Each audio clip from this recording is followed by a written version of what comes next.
كابتن هاني سعيد منزل بيان بيشتكي فيه من الحالات التحكيمية اللي حصلت في ماتش الأهلي وبيراميدز. بيقول إن المعيار مش واحد، وإن التحكيم يعني بما معناه إن التحكيم جاي في صف الأهلي وبيخدم الأهلي.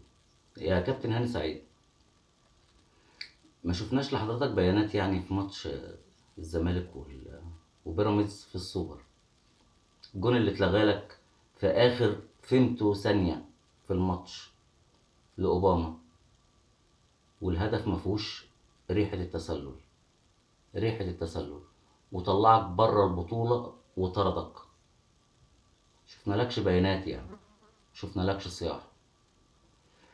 هو الحقيقة احنا كلنا كأهلاوية عارفين ان انت طول ما انت مدير رياضي في بيراميدز هيدن الصياح ده شغال، وهيدن الصويت ده شغال، وهيدن نغمة الظلم دي شغالة بسبب وبدون سبب.